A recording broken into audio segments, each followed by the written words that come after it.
significant impacts that led to severe property damage and, sadly, the loss of 4 of our residents' lives, which Sheriff Chitwood will talk about here in a minute. While certain areas received more impact than others, no one in Volusia County was spared from Milton's fury. Early this morning, as soon as it was safe, we began assessing Milton's damage. Across the county, our first responders and road crews have reported road washouts, standing water, tree, debris, down power lines, and other obstacles across our roads. We are already in response mode and have been throughout the day working to clear these barriers and rescue those folks that were stranded due to high water.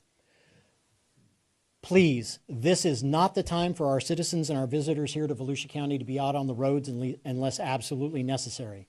Not only are you putting yourselves at risk by traversing the roadways, but you could also hinder access to our first responders and our public works and public utilities workers as they try to assist our residents in getting back to the new normal and restoring our critical infrastructure. According to the National Weather Service, Volusia County received a maximum of 15.6 inches of rain. Not as much as Hurricane Ian, but still devastating amounts of rain. Milton also brought sustained winds of 62 miles an hour, with our highest recorded gusts reaching as high as 87 miles an hour. Unfortunately, it was the result of these high winds that resulted in 2 of the deaths of our residents in Port Orange and 1 in Ormond Beach, as both had a tree topple over on their residence. Our hearts go out to those families and to everyone who has been affected by this storm. As I said, we have been in response mode all day, but also the path to recovery has already begun. As with our previous crises, we're working expeditiously with our partners at the local, state, and federal levels to leverage any and all necessary resources to come to the aid of our community. We will continue to be here for you. If you sustain damage from the storm, please let us know so we can report it to the appropriate state and local officials. This can potentially help us obtain assistance for our community quicker. Please take photos of your property and upload them to the emergency management app or on our hurricane page located at volusia.org. You can also report damage or request cleanup assistance by calling our Citizen Information Center at 866-345-0345. Now I'd like to welcome Volusia County Sheriff Michael Chitwood to the podium. Sir. Thank you, sir. Good afternoon.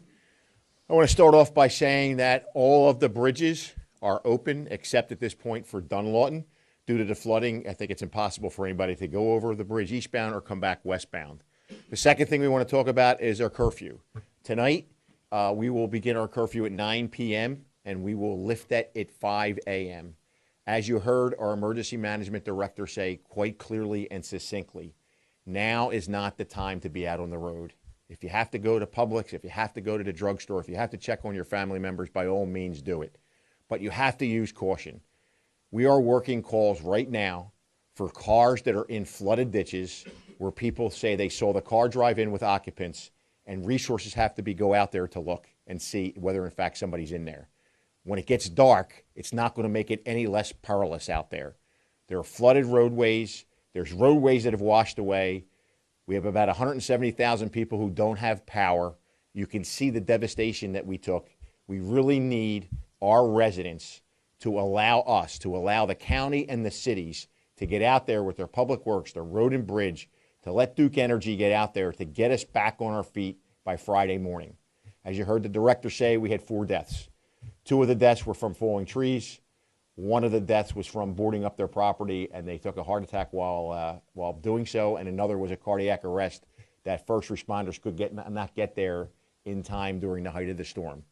I had the ability to traverse the county last night prior to and when the eye came ashore, and I can tell you, we are in for a long recovery, but we need your help to get it done. I want to thank Fish and Wildlife for the resources they supplied us. I want to thank county administration for allowing us to do our jobs to get this done right. And I want to thank the governor. It's a great relief knowing that we had National Guardsmen in this building, in the EOC, with their equipment, ready to go on a minute's notice to back us up and be there for our residents. So we're going to get through this. Just give us one more night. By tomorrow morning at 5 o'clock, we'll be able to resume life as much as we can. And with that, I'd like to introduce my good friend, County Councilman, District 2, Matt Reinhardt.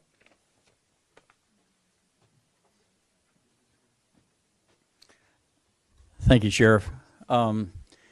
As the Sheriff said, the loss of life during any event like this is traumatic, and our thoughts and prayers go out to those individuals that were. This is a very traumatic storm. I just want to get up here to emphasize the fact that the coastal area that my district encompasses, there's a lot of flooding on Beach Street, flooding in some of the local neighborhoods. Just getting out of my neighborhood alone, there's hard to navigate through that, but due to the fact that you have stormwater ditches that are in place, the water has already covered the road. There's no way to navigate off of that.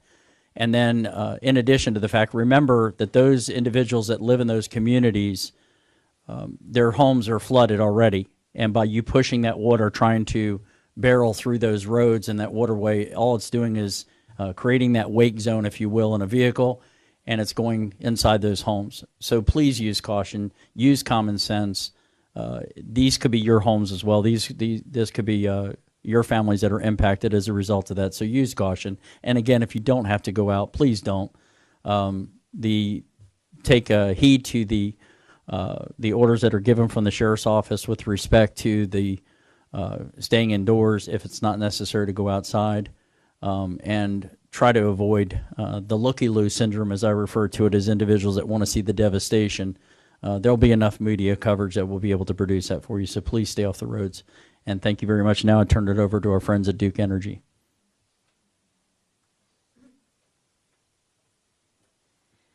Good afternoon. I'm Patty D'Alessandro at Duke Energy. As of 3 p.m. today, Duke Energy service territory had over 950,000 outages. 55,000 of that is in West Volusia County. As you can imagine, we're assessing the damage on our infrastructure and our equipment. That's the first step in the restoration process. Now it's going to be a lengthy process to restore power in the community. We focus, obviously, with safety in mind, and we will do this as quickly as possible. As we begin this, we ask residents to make sure that you consider all power lines if they're down, trees, limbs, or anything. Stay away from any power line or any line that's down on the ground. It could be energized and very dangerous. Stay away from lines. If a line goes over your car, stay in your car. If you have a phone while you're in the car, call 911. If you have a power outage, you can go to duke-energy.com. You can use the mobile app by texting out to 57801 or calling 1-800-228-8485. Be sure to sign up for the outage alerts, and we really appreciate your patience during this process. Thank you.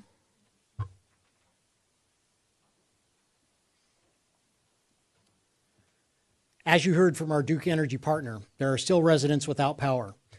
Aside from what Duke Energy reported to you, there's more than 125,000 FP&L customers without power, 1,300 from Clay Electric, and nearly 23,000 from New Smyrna Beach Utilities. I can assure you they are working diligently to restore power as soon as possible, and between all of our partners, they've restored more than 35,000 customers already. I would also like to take this opportunity to give a special thanks to our Volusia County schools for being such incredible partners in allowing our residents and providing for them a safe place to stay during the event. At the height of the storm last night, we had over 1,000 of our citizens checked into shelters, with a little under 400 still remaining in the shelters now. We're coordinating with schools, other governments, nonprofit organizations, and others to shift away from emergency sheltering and get everybody into transitional sheltering as soon as we can. These are for our folks that have sustained damage from Hurricane Milton and are unable to return home. We are also working with partners to address housing needs for each affected household with no place else to go. okay, whether they're in shelters or not. To our first responders, law enforcement, fire, EMS, animal services, our community cannot thank you enough for your efforts throughout last night and today. Your bravery does not go unnoticed. You're there for our residents in the worst conditions, often jeopardizing your own safety to help others. You're all heroes, and the simple words thank you are not enough. And finally, on behalf of Volusia County, we want to thank our residents. I want to take this opportunity both professionally and personally to thank our residents and our visitors to Volusia County for being such upstanding and outstanding partners through this event. You sought out sandbags. You prepared your homes. You stayed home during the peak of the storm. You did all of the things that we asked you to do in order to help minimize the impact to our community. Again, for those family and friends who lost loved ones or have had loved ones that are injured, our sympathies, my sympathies, go out to you. We will continue to be here for you for as long as it takes in order to get our community back to the new normal. But I must ask of you, going forward over the next few days, please continue to exercise good judgment. Our roads will be littered with debris and damaged. The ocean is going to be extremely hazardous. Like always, your safety is our top priority. Please help us accomplish that goal. At this time, I'd be happy to answer any questions. You could confirm, thank you. So 4 deaths, 3 had trees fall on their homes, and that's how they were killed, and 1 was a heart attack? As of right now, we can confirm 4 fatalities. 2 of those were due to trees falling on their residences. 1 was a cardiac issue that EMS just could not get to in time, and another one was an issue, probably cardiac, that occurred while they were boarding up their home. And do you know about how many high water rescues you've had to do? At last count, when I talked to our folks in fire and law enforcement, we had effected at least 170 high water rescues. That number may have increased since the last time I talked to them. Sheriff, do you have a different number, sir? No. What we did, though, was it was a 2-tiered approach. The first tier was medical emergencies and folks who would call and say, hey, the flooding's coming in. It's a matter of serious bodily injury or death. And then tier 2 was, you know, I got a foot of water in my house. I can't get out. I have to go somewhere dry. Can you come and get me? So that's how we worked it. During the height of the storm, it was tier 1. And then once the storm and the eye passed us, then we started working on tier 2. Obviously, tier 1 was always a priority. So as the director said, it was about 170 that we were able to get to safely out. And I know the damage is obviously pretty widespread in Volusia County, but were there any parts of the county that you would say were particularly hard hit by Milton? So strangely enough, a lot of the areas that we saw heavy damage during Ian were a repeat of this time. So Midtown and Daytona Beach, DeLand, Deltona, some areas in Port Orange. Those areas we know were significantly impacted. South Daytona also received a significant amount of damage. So again, anyone in those low-lying areas or that have been susceptible to damage in the past, unfortunately, it was a repeat in many cases. And how long would you say till things are mostly back to normal? As we move further and further away from the event, we'll get things back to that new normal more and more. But it is going to be a number of days and perhaps even weeks, depending on what our critical infrastructure partners can accomplish.